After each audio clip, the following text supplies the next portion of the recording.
you looking at? Hey, what is going on everybody? My name is Payne and welcome to another anime review video. Oh boy. For anyone who's seen this show, you already know where the hell I'm going to go with this. One of the main reasons why I started making videos on this channel, specifically anime review videos on this channel in the first place, is because there would be certain shows that I would have a lot to talk about. But the problem is that there was no one to tell it to. And believe me, there was a lot of about this one in particular. Oh yeah, it's gonna be one of those shows. And then some.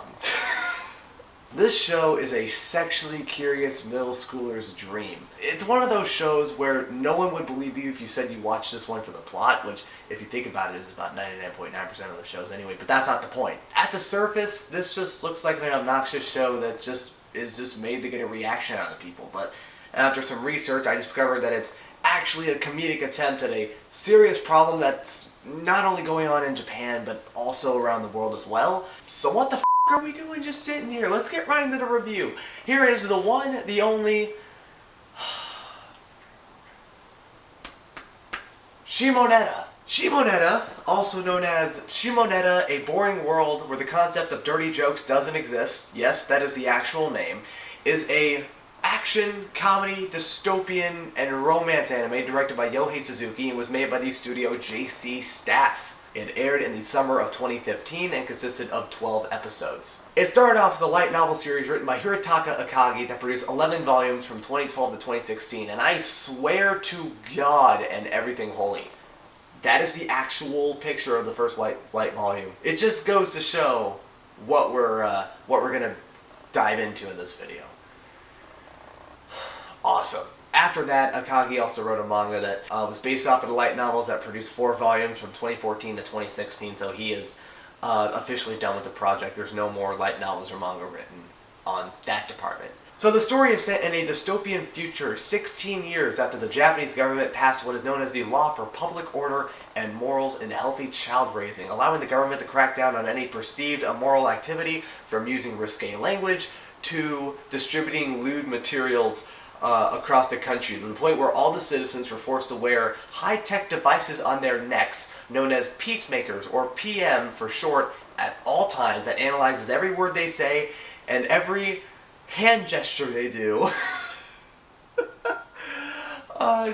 for any action that could break the law. I know, already you're getting some 1984 vibes here, but don't worry, I had them too. It's normal when you're watching a show like this. As for the plot, it follows a high school student named Tanukichi Okuma as he enters the country's leading elite public morals school to reunite with his crush and student council president Anna Nishikinomiya. But on his way there, he encounters a quote-unquote perverted terrorist, yes, that's the actual name that they give her, named Blue Snow, who is seen only with a white sheet that covers her body and panties on her head. After revealing to Okuma that she is one of Anna's friends and a fellow student council member named Ayame Koju, she kidnaps Okuma and forces him to be in her anti-terrorist organization known as SOX in creating and spreading pornographic material across the city as a form of protest against the regulations. As the series goes on, there will be a couple more people who would eventually join SOX. Specifically, there are 3 people, technically 2, but you know, there's also another one in the mix. I honestly forgot if she did or not,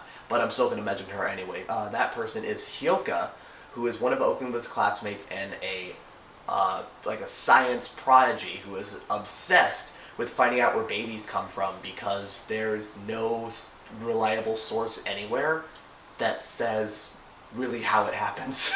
Oh, dude.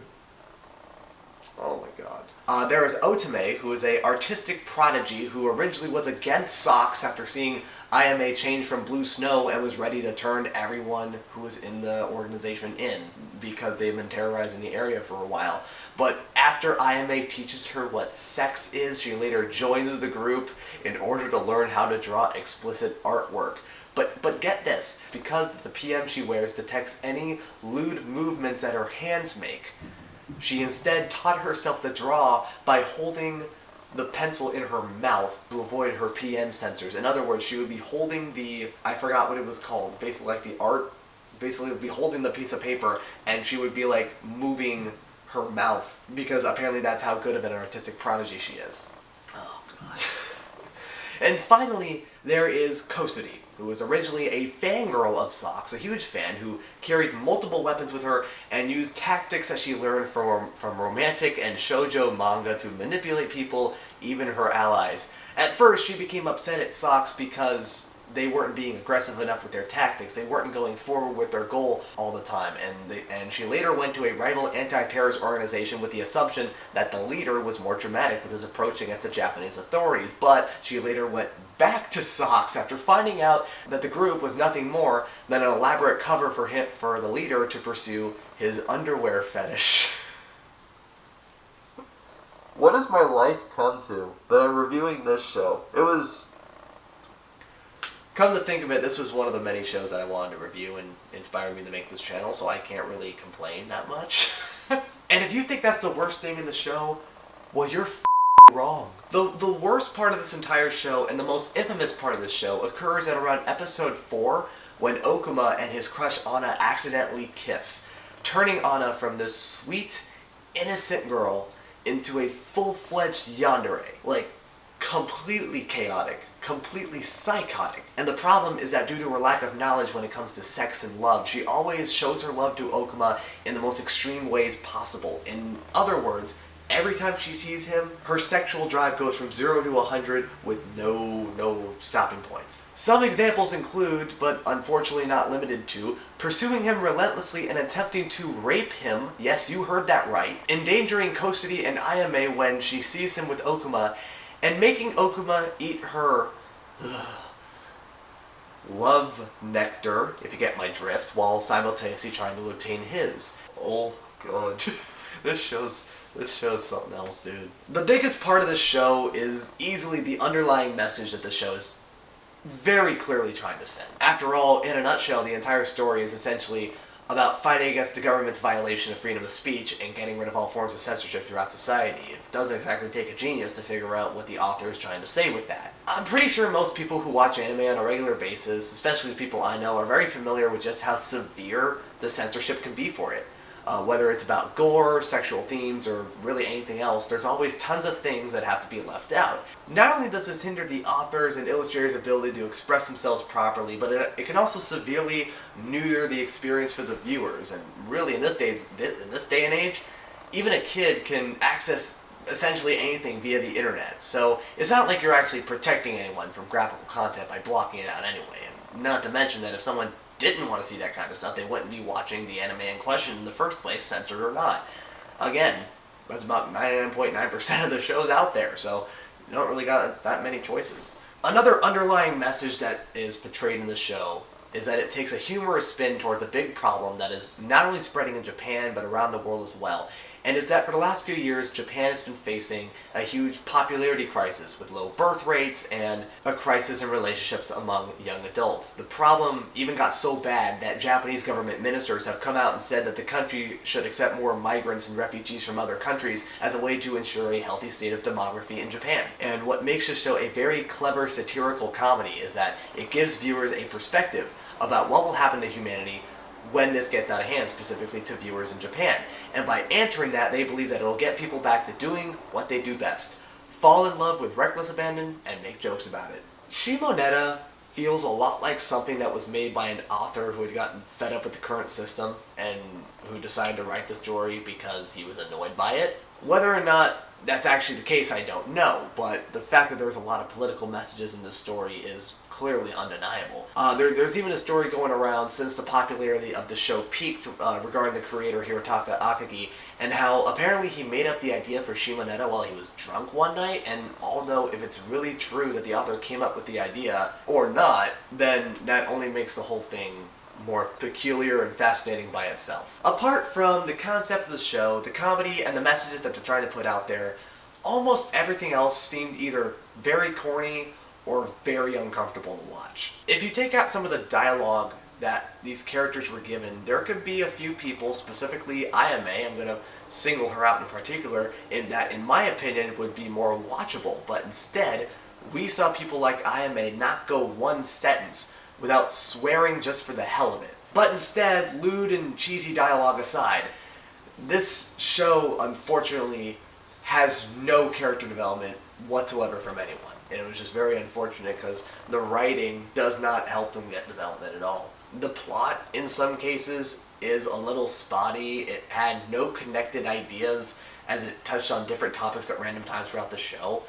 Sometimes forgetting about what the main goal was, which was to try and stop this whole, was it the law for child raising? I honestly forgot the name. I don't even want to look it up. Even the end of the series doesn't even resolve anything. There is this supposed huge conflict against the government that's hardly ever explored that I wish they really got into more. And there were other terrorist organizations who were barely mentioned or shown for 2 seconds that I wish had more screen time as well, because it would have emphasized the action portion of the show. Because other than that, there's barely any action. It's just a bunch of comedy and dystopian stuff. The dystopian stuff is extremely obvious, but the comedy is very corny. The sound is the only thing I can say that's really good production-wise on this show. The voice acting was good, and it sort of conveyed the characters and setting until the characterization of the characters ruined it, and the music was pretty good as well. The ending in particular was pretty catchy, making this already memorable show more noteworthy in different ways like this. And finally, the art's alright. It's kind of subjective, which is due to the nature of the show. I can't really blame them for it, but that's really about it. It's just overshadowed by everything else. On one hand, Shimoneta stands out as one of the most positively surprising anime I have seen in an extremely long time, and it will be remembered for being both hilarious and thought-provoking at the same time. But on the other hand, the jokes in the show can get old and in some cases offensive. Still, I will give a vibrant effort in this series for putting a sheer amount of effort in satirizing many of its ideas. And one thing I gotta give them credit for was that most of the time fan service is portrayed as mindless and boring. I've said this many times before. But in this series, it's played out as more of like a dirty joke, like it should be. And it is with that I'm going to be giving Shimoneta a 6 out of 10. I suggest for anyone who wants to watch this to close your windows, lock your doors, and make sure that your parents and or your neighbors are asleep before you try watching this damn show.